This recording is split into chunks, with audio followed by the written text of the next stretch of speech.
Hi, everybody. Welcome to English Digest. I'm Tom. I'm Stephanie. It's our News Watch unit for this edition of our magazine, and it's also our all-English unit, so we're going to try to speak totally in English. Maybe a word or two will sneak out. We probably don't intend to do that, but sometimes it's kind of unavoidable. But yes, indeed, we will be sticking to the English language for the duration of our program. And today we've got a couple of news stories. One is about something that can detect allergies. That would be good for people who have allergies. And then there's something that's going to help out whales and porpoises and other endangered species in the ocean. Yeah, somebody who's really smart has figured out a way to detect allergens. Those are things that your body might respond negatively to. Maybe some type of food that makes you sneeze or maybe gives you a lot of phlegm. I was just going to use the Chinese word for that. Todd. Have to resist. No, we don't have the Chinese teacher, but we can slip in a word or two, I'm sure. But yeah, this kid has suffered from allergies throughout his short life. He's only a teen. He's a kid, I think. I think he's 14, right? Yep. Yeah, it's kind of crazy. I had bad allergies growing up and got shots for a couple of years, which helped for a while. So I appreciate, somebody trying to think of a way to make life easier, better, smoother for themselves. If you're allergic to food items, sometimes it can be very dangerous. Maybe you're allergic to strawberries. I've heard of people actually dying because they had a strawberry slipped into some sort of dish and they weren't aware of it. So some of this stuff's pretty serious. Tom, do you suffer from allergies? Probably. I don't know. I always have secretions in my nose, and I'm constantly having to pick my nose to get that stuff out of there or use nasal spray or whatever. So I probably have some kind of allergy, but I haven't really identified it. I think you're allergic to some sort of food because you always get kind of phlegmy after you eat. Yeah, so, yeah. I do have to clear my throat quite a bit before our program begins, so all of you are spared having to hear that sound. Of course, people with allergies make all sorts of sounds, which we won't get into right now, but what we will get into is our article for today. We'll talk about allergies first of all, and then we'll talk about something called bycatch and how they're trying to prevent certain marine animals from getting killed in nets in the ocean. So let's find out what these stories are all about. Let's listen. 14-year-old Samvit Mahadevan understands the dangers of food allergies firsthand. Having severe allergies himself, he created a device that detects allergens in food to help people like him stay safe. Mahadevan's invention uses advanced technology to sniff particles wafting off food and identify common allergens. His device operates by detecting tiny molecules released into the air from food. These particles are analyzed using AI, which determines whether allergens are present. This quick and effective method helps people identify potential risks before they have a meal. The portable device is ideal for use in restaurants, schools, or social gatherings, and could reduce anxiety for people with severe allergies when they eat away from home. Mahadevan's invention has the potential to improve food safety worldwide. His efforts have earned him recognition, including the Lemelson Award for Invention. Mahadevan continues improving his device to expand its ability to detect more allergens and help more people stay safe. A win for whales. New seafood ban targets marine mammal protection. The U.S. will ban seafood imports linked to marine mammal bycatch from January 2026. This new law is designed to protect whales, dolphins, and seals from harm caused by foreign fishing practices. The regulation requires imported seafood to meet strict standards that prevent marine mammals from being caught in fishing gear. Countries that fail to follow these rules will be barred from exporting seafood to the U.S. The law aims to reduce the unnecessary deaths of marine mammals, which often occur when they are accidentally trapped in nets. This ban is part of a larger effort to improve global fishing practices and protect endangered species. Environmental groups have praised this move, viewing it as an important step toward protecting marine ecosystems. By enforcing these new rules, the U.S. is encouraging countries to adopt safer fishing methods, ultimately reducing harm to vulnerable marine animals and promoting sustainable seafood practices. Okay, guys, let's dive in. Let's look at the title of the first news story. Remember what we call those. If a piece of news has a title, it's called the headline. And usually headlines are not complete sentences. So you might think as you're reading a headline, wow, they're missing some grammar words in there. But headlines don't have to be complete. So this one says allergy alert. They want you to pay attention. Teen innovator designs a life-saving device. I know some allergies won't kill you. They just make you miserable because you sneeze and your eyes water all the time if you're allergic to cats, dogs, grass, things out in nature. But if you are allergic to a type of food, oftentimes that can actually lead to death. So you have to be really careful if you have allergies to food items. And we've got a young inventor. We're calling him an innovator, which just means he is an inventor. He's come up with something new. Right. An innovator, of course, is somebody who comes up with something new, kind of a new concept or a new idea. We talk about some companies being very innovative. They come up with new ideas and they help save our lives or improve our lives or whatever. And the things that they introduce to the market are called innovations. And that's what 14-year-old Samvit Mahadevan has done. He understands the danger of food allergies firsthand. So if you experience something firsthand, that means you are the person who experienced it. You're not reading about it or hearing about it on social media. It actually happens to you for real in your life. That's right. This kid has an interesting name. I looked it up in Google Translate to see how to say it. Turns out he's just an American kid in Texas, in the city of Austin, Texas. And his parents probably came over from India, if I'm going to guess. Samvit Mahadevan. He understands the dangers of food allergies firsthand. If you understand something firsthand, or you know about something firsthand, or you see something firsthand, it means you experience it or see it directly. You're not learning about it through a friend or somebody else or through reading the newspaper or listening to the news. You actually experience it personally or see it directly yourself. So he has some bad allergies, it sounds like. Yeah, we also have the term secondhand. I don't know if we say I heard about it secondhand. I guess we say that, but when I hear the term secondhand, I think of things that are used. Like I bought a secondhand car for only 20,000 NT dollars or something like that. Well, you could say I heard it secondhand, which means you heard it from somebody else who's telling you. Okay. Right? Yeah. Indeed. So he's got this experience himself. He's experienced it for real himself. He knows about this firsthand. Having severe allergies himself, he created a device that detects allergens in food to help people like him stay safe. So here, young Samvit has allergies himself, and because he has these allergies, he decided to be an innovator, to be an inventor, and he created this device that detects allergens in food. Now, an allergen, of course, is something that causes allergies. So pollen floating around in the air in the spring, that's an allergen, or things in food, the different chemicals, say in peanuts or whatever, those are allergens. They cause allergic reactions. Yeah, my favorite allergens, things that make me sneeze and make it difficult for me to breathe, would be things like pet fur. You know, hair off any animal is really hard for me.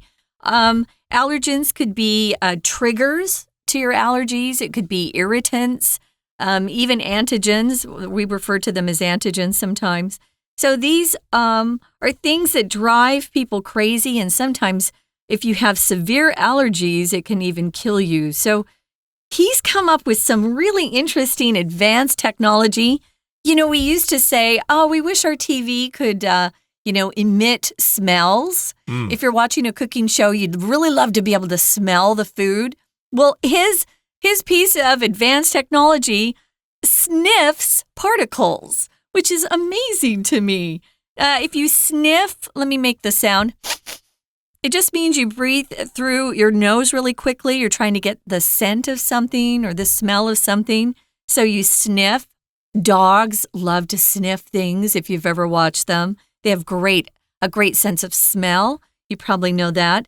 This tech that he's invented is able to sniff particles. A particle is a very small piece of something. And these particles come from just the scent that wafts off food, and that's how this piece of tech identifies these common allergens. Now, if you use this word waft, some people say waft, but most people say waft with more of a ah sound instead of an sound. It sounds better. It just means it's kind of floating off something, it floats in the air or it's carried through the air. This smell is coming off particles, very small particles, in some sort of dish of food.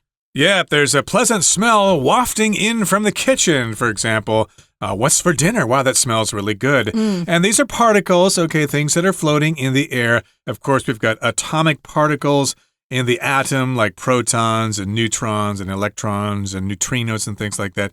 Those are all particles, small little things that exist in nature. And yes, indeed, this device can sniff those particles that are wafting or coming off of food, and then the machine can identify them. Again, those are allergens. Now, moving on now to the next paragraph here, it says, his device operates by detecting tiny molecules released into the air from food. Now, of course, most of you have studied physics before and chemistry, and you know that a molecule is a combination of different atoms. The most common molecule in nature is water, and of course, the molecule is written out as H2O, two hydrogen atoms bonded to one oxygen atom. Now, his machine is called a device, so it's not very big, and it operates or works by figuring out which molecules have been released into the air from food, whatever food it's looking at or sniffing out, you could say. These particles, very small pieces of something, are analyzed using AI, artificial intelligence. AI is going to change our world dramatically in the next 10 years. With quantum computers that are now out, it's going to be very, very different in our regular lives quickly, I think. Well, these particles are analyzed using AI, and that determines whether allergens are present in whatever food it's analyzing. That's how it works, through that smart use of AI. Now, AI, of course, is written in capital letters because they stand for two different words, artificial intelligence. But if you take the capital I and write it as a small I, AI, then you get a transliteration for the Chinese term for love. So maybe AI is not so bad after all. It's a lot of love coming from computers. Let's hope it stays that way. But again, these particles are analyzed using AI, and then we can tell if allergens are there, if they're present, and if you have allergies to those things, you can react accordingly. Now, this quick and effective method helps people identify potential risks before they have a meal. Now, if something's potential, it has the possibility of happening in the future. You could describe, say, a child as having potential. Gee, little Johnny sat down and played a Mozart piano sonata or something, and he's only 4 years old, so he's got potential to be a world-famous musician. Now, potential is neither negative or positive. You need to look at the word that follows it. So, potential risks, potential dangers. But if you say someone has potential and use potential as a noun, it means they have a lot of promise. There's a lot of possibility. That they might be really successful in the future, or maybe just saying that somebody has a lot of ability. You don't even have to say potential. But here we're talking about potential risks. Some possibly dangerous things that might be in that dish of food So this is a really good, effective, it's very fast method that people can use to figure out whether the food or dish that's placed in front of them has anything that might lead to a severe reaction because they're allergic to it. So this is really a nice portable device. Or if you go into a cafeteria or something, you're not really aware of what they're serving, like in a school cafeteria, and you have that device.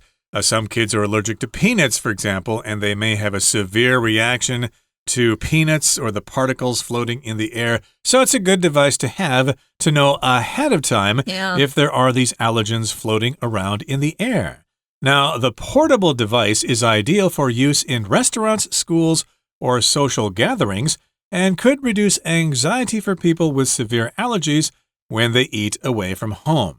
So if something's portable, it can be carried with you, okay? It doesn't have to stay at home.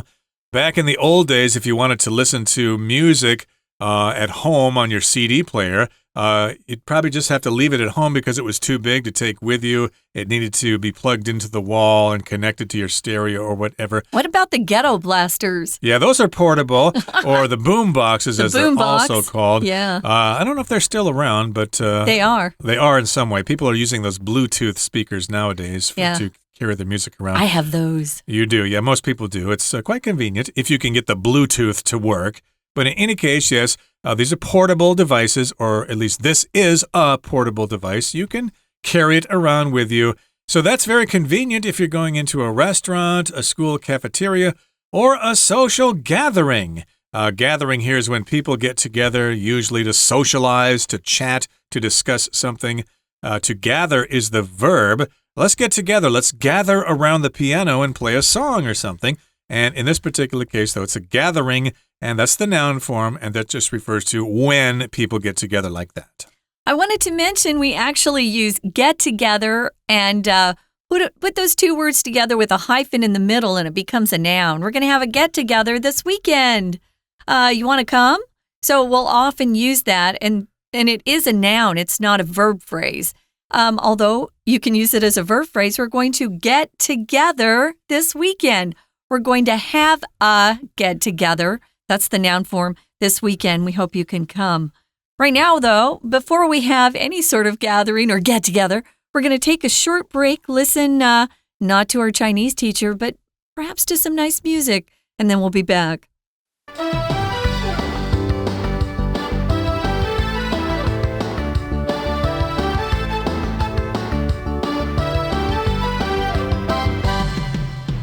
Welcome back, guys. It's our News Watch, and it's all English today. We're not going to be having our Chinese teacher, as you know, because we just took a break and you didn't hear our Chinese teacher. And our Chinese teacher isn't going to come in at the end. So we're going to keep going forward. We're going to try to speak a little bit more clearly and slowly today. When we left you, we were talking about a really, I think a very bright 14-year-old who invented a life-saving device for people who deal or struggle with food allergies. And this particular device is able to use AI and determine if some food that it is analyzing has any sort of allergens that would present or pose risks for those who are going to be eating that piece of food or dish of food. So it's portable and it's ideal. You can carry it around with you, use it in restaurants, schools, or even if you have a party that's planned, you're going to a get-together or a social gathering, you could bring your little device with you and check out any sort of dishes that you're not sure what ingredients are involved in producing it. Things like curries.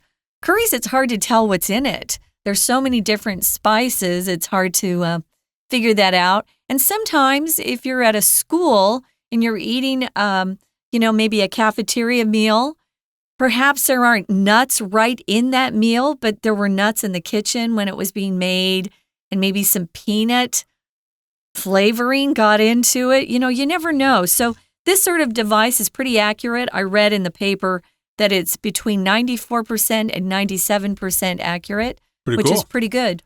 Indeed. And that's pretty significant in the world of allergies. So, of course, this has earned him recognition.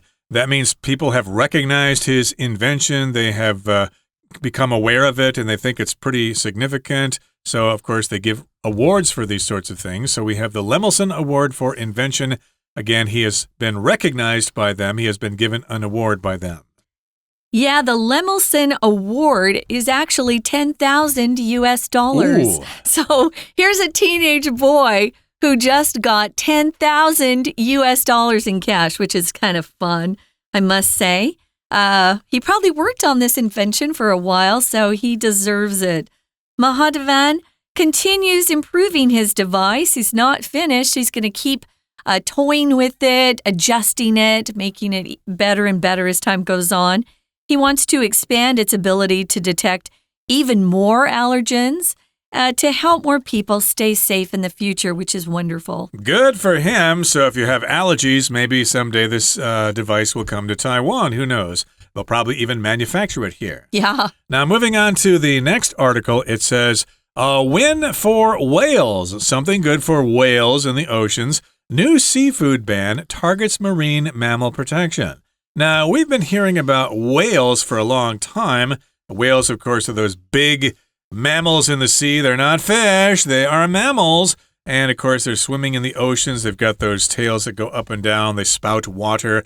They sing, or at least some of them do. And, of course, we often hear of them being endangered, like whales are going extinct or whatever. So there are a lot of conservation efforts to help save them.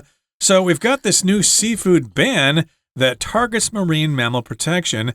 This is a ban on some kinds of seafood. We probably shouldn't be eating it because it will probably bring about the destruction of the whales. And so this is bringing about marine mammal protection. That's right. We're talking about something called bycatch, marine mammal bycatch, and that's what they're trying to ban.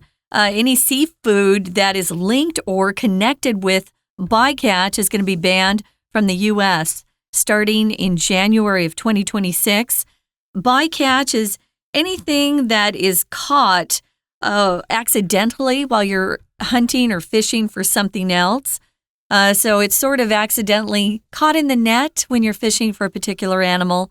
And those animals, those marine mammals that are caught in the fishing net actually die. And they didn't need to. It's terrible. This new law is designed to protect mammals like whales, dolphins, and even seals. Those poor little seals from harm. And the harm comes from foreign fishing practices.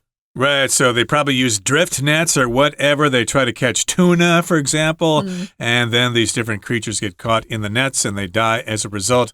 So yes, indeed, if the U.S. finds out that these companies are using those methods to catch tuna or salmon or whatever, then they will ban the food from being imported into the United States. Okay, so yes, indeed, this is the phrase to protect something from harm. Okay, you don't want it to be harmed or hurt.